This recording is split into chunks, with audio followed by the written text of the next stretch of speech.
Hi, welcome back to this week's report brought to you by Roach's Guide Service. You know, today is extremely windy, and because of the wind and the warm-up and then the cooler temperatures we've had, there are some spots on the lake that you got to watch out for. I mean, there's some cracks, some heaves, but other than that, the ice is in pretty good shape. I mean, you can drive just about anywhere. There's no snowpack, but just make sure if you're driving out that you're very aware of any cracks. I wouldn't cross any heaves. That's just a bad policy. But because of the wind today, we've got guys set up in shelters. We're just going to be hole hopping them around. You know, like a lot of times, if you can't get out in ice troll, you got to keep the guys on the move in the portables where they're warm, comfortable, and of course where they're going to catch a lot of fish. The bite hasn't been too bad. It's been a little bit up and down because of weather. You know, last week with the cold fronts, we had some really up and down days. It's getting a little more consistent, especially with these warmer temperatures.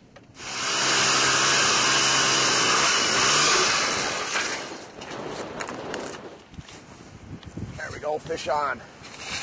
All right, good way to start the day. First hole, first fish. Boy, you know, it's amazing this year.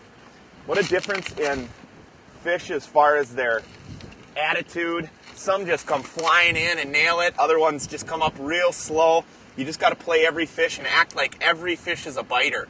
You know, sometimes I'll jig it up high in the water column, especially because we're fishing out in deep water. All I did there was I just ripped it up in the air, and that fish came flying in. It's a slot fish. That's one thing about this week, too. We've been catching more keeper fish than we have in the last few weeks. And there's certainly spots where you get primarily big fish, and then other spots you get keepers like this. We've really been experimenting with colors this week. The redfish in the macho minnow, also in the buckshot spoon, has been phenomenal on these partly cloudy days to mostly cloudy days. As the sun comes out or as the sun goes away, we've been mixing it up between the gold and silver, this redfish color, also orange or what they call glow chub in a buckshot spoon and a macho minnow. Those have been great colors out here. Even the glow perch at times. But mix up your colors a little bit. Have one rod tied up with a gold spoon and have another tied up with either redfish or glow chub or glow perch.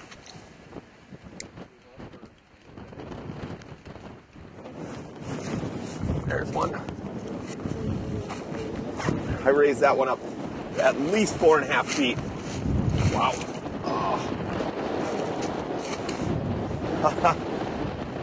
And that's the thing is, anytime you're fishing these fish out deep, which we have been for the last few weeks, you always want to fish high off the bottom and fish at least 3-4 feet off the bottom at times. And don't be afraid to raise it up. A lot of times if they come up that high to hit it, they're going to take it. Oh, not a giant, but not a bad fish.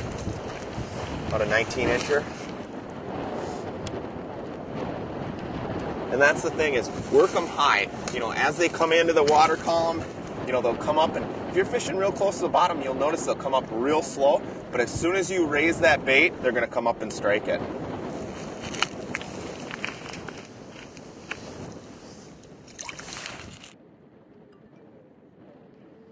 There we go. Buster got a nice one here, about a 24, 25.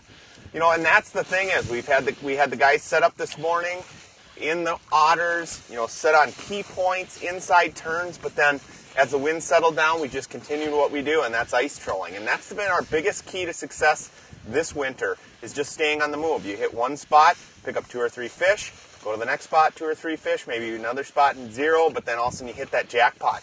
But it seems like the fish are scattered all up and down the break line, and, you know, there's a lot of structure out there. A lot of the structures are really big, and guess what? Mille Lacs is a big lake, and I'm going to use the entire thing. So until next week, I'm Tony Roach, and we'll see you on the ice.